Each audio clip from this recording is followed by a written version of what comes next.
Esto reabrió, por supuesto, muchísimas heridas que pues creíamos que de pronto estaban suturadas a partir del proceso de paz en el gobierno de Juan Manuel Santos, pero estamos viendo que lastimosamente no es así. Pero Laura, empecemos a hablar un poco de cómo fue este atentado y qué fue lo que sucedió en la ciudad de Cali, en la sucursal del Cielo. Sí, Juli, pues el contexto es bastante triste, ya muchos pues sabrán la información y como tú lo estás diciendo, esto no es nuevo. Cali y el Valle del Cauca específicamente pues ha sido blanco de este tipo de ataques desde hace bastantes años. Estamos hablando de una oleada de violencia que lastimosamente no es nueva, sino que básicamente se repite y nos está, digamos que reviviendo este fantasma de la violencia en Colombia que siempre ha rondado por ahí.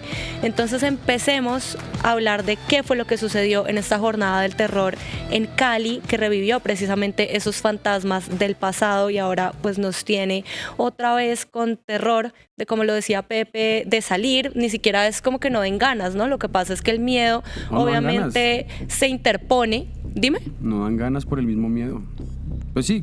Pues, o sea, sí, pero obviamente la gente quiere poder ser libre y poder salir sin problema o sin miedo a que te maten, pero pues obvio el miedo supera cualquier deseo de salir, ¿no? Bueno, pero hablemos de qué fue lo que sucedió. Eran las 2:40 de la tarde, específicamente en Cali, en el noroeste, cuando pues se reprodujeron nuevamente esos sonidos del pasado, estos estruendos de las bombas, un estruendo que sacudió específicamente la carrera octava con calle 52 a las puertas de la base aérea Marco Fidel Suárez. Este estruendo convirtió el sector, como lo estamos viendo en pantalla, en lo que sería una fotografía del horror. Eso fue lo que sucedió, como lo estamos viendo. Esto reabrió, por supuesto, muchísimas heridas que pues creíamos que de pronto estaban suturadas a partir del proceso de paz en el gobierno de Juan Manuel Santos, pero estamos viendo que lastimosamente no es así. Seguimos siendo un país que vive atrapado entre el embrujo del pasado y la incapacidad de seguir construyendo un futuro. Y pues así es como volvimos a escuchar las voces de los carros bomba, como lo estamos viendo en pantalla. Estas son imágenes que nos deja este triste atentado que fue perpetrado, como ya lo dije, en plena luz del día. El atentado dejó 6 muertos y más de un centenar de heridos, 70 heridos, 70 personas víctimas de este atentado fueron hospitalizadas y 4 permanecen en estado crítico. Y también vale la pena mencionar que una de estas víctimas es un niño de tan solo 9 años. No, Dios santo. Lo que están diciendo las autoridades, según las autoridades, pues como esto se dio a puertas de la base aérea Marco Fidel Suárez, la idea era hacer un atentado en contra de los militares, pero lastimosamente, y lastimosamente no, pues cualquier víctima es reprochable, pero pues ni siquiera lograron su objetivo, que era atacar a los militares, sino que vemos cómo los civiles fueron realmente los afectados. Y pues así es como este repertorio es bastante grotesco, es una imagen del terrorismo en Colombia y pues una vez más dejó muertos y víctimas indiscriminadamente. La magnitud de este hecho se extiende a una cifra que es realmente alarmante en cuanto a la capacidad, digamos que de armamento que tenían. Estamos hablando de 358 kilos de explosivos y pues el fiscal del caso detalló que los 2 camiones que se utilizaron llevaban 8 cilindros de 100 libras y 5 cilindros de 400 libras, de 40, perdón.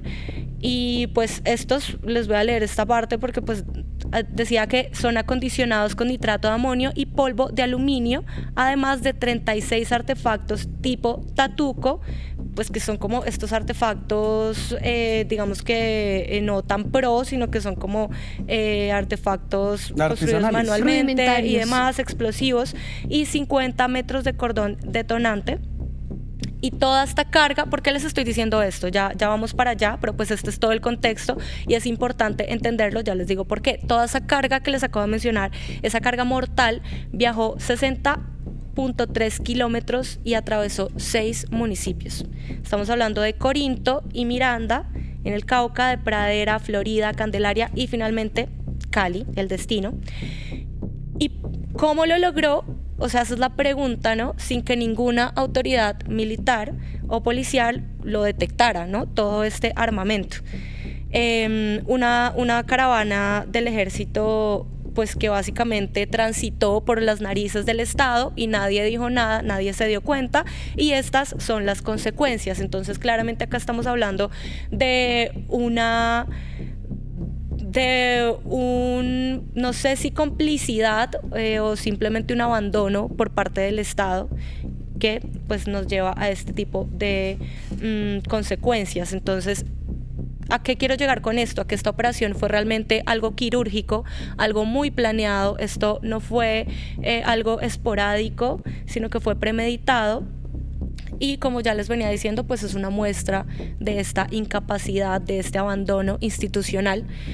Tú también tienes la info de las personas capturadas y a quién sí, se relaciona con ese claro tema, que ¿no? sí, ya voy a llegar allá, terminamos con este contexto y ya, pero entonces, ¿cómo fue que sucedió? Estos dos camiones, para también retratar lo que sería esta incapacidad y este abandono estatal. Estos dos camiones llegaron a estacionarse en los andenes, a puertas de pues el Marco Fidel Suárez de esta base aérea, y pues llegaron y ahí fue cuando se produjo esta explosión.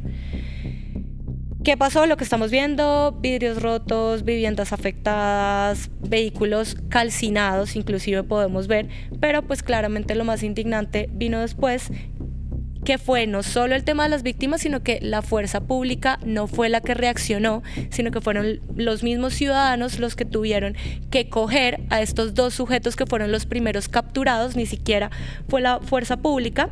Entonces fueron los vecinos los que capturaron a dos de los autores materiales, como ya les mencioné.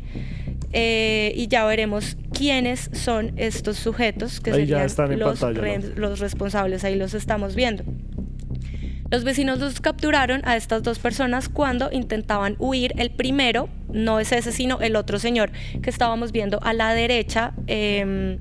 No, discúlpenme si es ese. Ya vamos a hablar de alias El Mocho, que sería el autor intelectual de todo esto, y ya ahorita les muestro la imagen también. Pero bueno, fueron los vecinos quienes capturaron a estos señores cuando intentaban huir. A ese específicamente, que estamos hablando de Walter Esteban Yonda y Pía, que es alias Sebastián, de tan solo 23 años. Seguimos viendo cómo es la regla, al parecer, en este tipo de atentados, que siempre pues es gente joven o incluso menores de edad. Y el segundo capturado fue Carlos Steven Obando, que es alias El Mocho, de 26 años. Los retuvieron los vecinos, los golpearon, ahí los estamos viendo. Ahorita la cifra de capturados de presuntos responsables aumenta a 4, pero estos fueron los primeros. Y pues todo esto sucedió en plena calle y sin apoyo inicial de las autoridades, como ya lo dije. O sea, aquí básicamente tenemos una situación, una gonorrea, en el sentido de que, o sea, no hay otra palabra, no hay otra expresión. No, o sea, lo que tú estás diciendo son 60 kilómetros que tenemos. No discutamos, yo creo que puede ser muy de 3 municipios. No, o sea, hay que hablarlo porque igual, hay que o sea, decirlo sin tibieza. Si tenemos una fuerza pública supuestamente muy chimba, muy áspera, con su traje todavía limpio y con las botas. 70 años de un conflicto 75 años, porque creo que esa vaina de la escuela de guerra tiene esos años, y pues enfrentándose a grupos, o sea, muchos grupos de distintos orígenes. O sea, toda la experiencia, incluso los mercenarios de nosotros y ex militares han ido a Ucrania, han ido a Sudán, a Irak, Congo, a todo mejor esto. dicho, o sea, tenemos... Están que le meten mano a Maduro. O sea, vea, somos buenos para exportar coca y mercenarios, pero a la hora de estar aquí adentro no tenemos absolutamente nada, muchachos. No tenemos ni el poder de la ley. Mejor dicho, lo único que tendrían estos oficiales, tristemente, porque es en este caso, antes veíamos, por ejemplo, cómo metían chips en las botas de los grandes comandantes. No me acuerdo de quién, Timochenko, Timochenko no. No recuerdo, ya les busco el nombre, pero ponían, imagínense la capacidad de inteligencia que teníamos antes para acabar con las DC, con las FARC en ese entonces. Y aquí en este momento no tenemos nada y son jóvenes otra vez, pero digamos, tú decías, Lau, algo que me pareció muy impresionante es el poder de fuerza. Y nos explicaban hace poco, Julián, cómo era ese tema, y es que fue la forma más rudimentaria que hicieron este atentado. Es que ni tienen fuerza, simplemente fue como coger, eso explota, hágale. metámosle Sí. con una chispita, lo prendemos y nos vamos. Porque es que igual... Y también cómo Que es que igual era un frente armamento como si grande, nada. pero es lo que tú dices, Pepe, fue una forma como muy rudimentaria y pues esa es la pregunta, ¿fue una complicidad, por eso lo lograron o es realmente que estamos tan mal y las autoridades en ningún momento lo notaron? Pero Además- ustedes dan un... Continúa y ya No, seguimos que con igual el contexto. también lo que han dicho muchos analistas es que ser terrorista es barato. Meterle miedo a la gente es barato. Y que creo que también por eso fue como la misma idea de tener todo estos cilindros y ponerlos precisamente en esta zona, que igual lo planearon mal, porque no lograron su objetivo y es más, Claro. los terminaron capturando. Vemos ahí una persona que, como decían, o sea, no tiene una pierna, pero es más rápido que la fuerza pública para hacer Totalmente. tipos de atentados. O sea, lo planearon Corre. súper mal porque ni siquiera lograron ser capturados por los expertos, por las autoridades, sino que fueron los mismos vecinos. O sea, también cómo seguimos revictimizando a las personas, ¿no? O sea, aparte de que son víctimas de este atentado, también se tienen que hacer cargo de hacer justicia por mano propia, como siempre ha sido en nuestro país. Y precisamente ustedes dan en un punto muy importante y es el tema de estos terroristas, si podemos llamarlos de esta forma, No, pues terroristas, de hijueputas estos terroristas, lo muchachos son. que son los culpables, ¿no? De los criminales. Sí, pero pues realmente para quién trabajan, ¿no? Ya les digo de quién se trata, pero es el tema de los milicianos acá en nuestro país, que así es como los vamos a llamar, porque esos son. ¿Quiénes son estos sujetos? Son milicianos. Estamos hablando de milicianos de bajo perfil. ¿Qué hacían estas personas?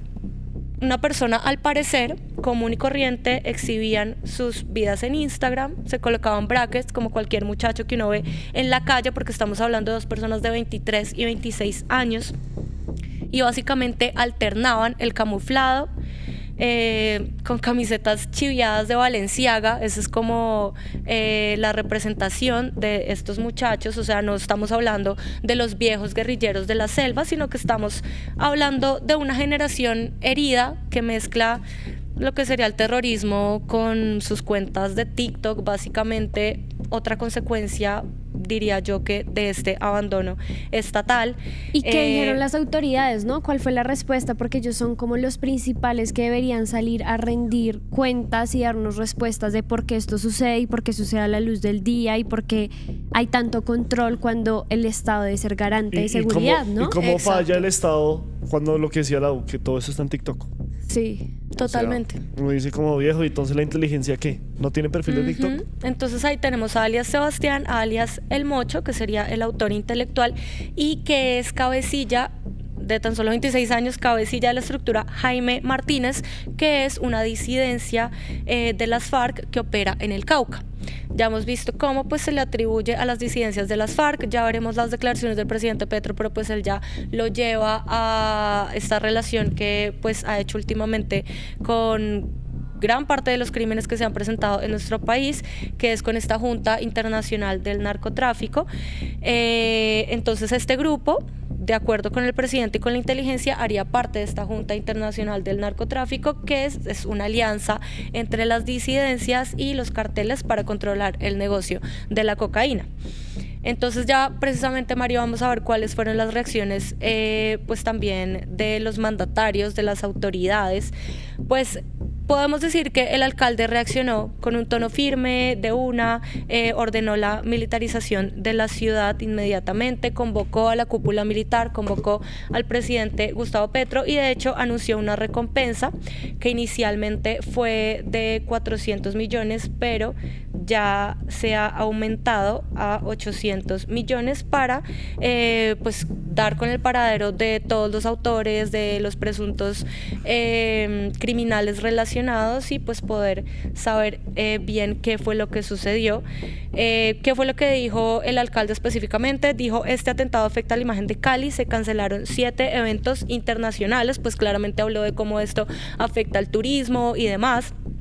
También, y pues el presidente Gustavo Petro sí llegó esa misma noche, lideró un consejo de seguridad y aseguró que este ataque es una represalia de las operaciones militares en el cañón del Micay. Ese fue el comunicado de la alcaldía de Cali, en el que se ofrece la recompensa que, como ya dije, ya se aumentó a 800 millones de pesos. Petro pidió que se declararan estas bandas, estas autoridades criminales, estas estructuras como organizaciones terroristas. Dijo que esto era terrorismo puro y duro. Ya vamos a ver qué fue lo que dijo exactamente, pero me quedo con una frase que precisamente me resuena mucho y es: la Junta del Narcotráfico dirige estas facciones y no podemos permitirlo. Veamos qué fue lo que dijo el presidente. La acción contra este tipo de agrupaciones que se han mal llamado disidencias, porque en realidad son bandas del narcotráfico actual, coordinadas internacionalmente, como lo he informado, conjuntamente con otras agrupaciones en el país. Su coordinación es de mafias internacionales, mexicanas, albanesas que se han capturado, italianas que se han capturado 8 de sus capos en territorio colombiano y aquí cerca, y que establece entonces que estamos enfrentando una mafia internacional con bandas armadas aquí. No es una confrontación política, usa la debilidad social de la región, falta de acceso a las tierras, conflictos interétnicos, un campesinado que no tiene otros recursos en muchas regiones de este lugar sino ese, y un control que tiene que quitárseles. Ya lo hemos logrado en buena parte. Ahora vamos por Jamundí, la parte alta de la cordillera occidental. Presidente, se habló sobre conmoción interior posiblemente para el sur del país. ¿Se decretará o no? Yo creo que tenemos ya los instrumentos, hay que avanzarlos y profundizarlos más, pero la experiencia alcanzada ya nos permite seguir acorralando las fuerzas que aquí se denominan del Estado Mayor Central. ¿Cuándo se definiría, presidente, si declara estado de conmoción? No, ya la decisión es profundizar unas medidas por decreto, que ya ustedes pues analizarán cuando se expidan rápidamente, para eliminar aún más la producción de cocaína y la dificultad de exportar esa cocaína desde el litoral pacífico. ¿Sigue la mano tendida con estas organizaciones en búsqueda de diálogos con ellos? ¿Sigue la mano tendida esa organización? Hermano, hace muchísimos años se suspendieron los diálogos con Iván Mordisco y no hay ninguna posibilidad de que se inicien en este momento. Bueno, pues esas fueron las declaraciones oficiales, pero como ya lo hemos dicho, chicos, y pues como ya lo dijeron ustedes, más allá de estas declaraciones, pues nos queda la certeza, es de algo muy triste, y es que la fuerza pública ha perdido capacidad de inteligencia. Esto sí es una realidad. Lo que antes pues de pronto era algo decisivo, la fuerza pública para golpear a las organizaciones terroristas, a la guerrilla, pues al parecer hoy está ciega. ¿Cómo es posible que 2 jóvenes que eran activos en redes sociales atravesaron 6 municipios con toneladas de explosivos y estacionaron 2 camiones bomba enfrente de esta base militar y nadie los detuvo? O sea, esa es la gran pregunta, porque hay una ineficiencia tan grande por parte del Estado que permitió llegar a este tipo de crímenes tan atroces. Entonces este ataque no se queda únicamente en lo físico, sino que esa es la pregunta que nos deja, la conclusión que nos deja todo esto, y es que también es un golpe simbólico porque demuestra el abandono estatal en este momento, y pues que Cali, que sea la tercera ciudad más grande del país, vuelva a ser un escenario del terror, es bastante triste. Y el mensaje pues final es eso, como que al parecer el Estado entonces ya no tiene control ni siquiera en las grandes ciudades. En Positiva creemos en el poder de la colaboración, en la fuerza de los sueños y en la importancia de estar siempre presentes. Nos impulsa el deseo de proteger lo que somos y lo que seremos. Positiva, la aseguradora de todos los colombianos. Ayúdanos a seguir con nuestra labor periodística a través de nuestro NECI 310-779-3518. Se está evaluando es que más adelante sí sea para todos. Lo que necesita el país. Pedí que me sacaran de allá. Un agradecimiento a todos por su sintonía aquí en el tercer canal. Métase en la mente de un delincuente, de un ladrón. A una nueva entrega de periodismo sin corrección. Pasión todo locura y estamos muy contentos. De las calles del sur. Digo, la señora, ¿me da un expreso, por favor?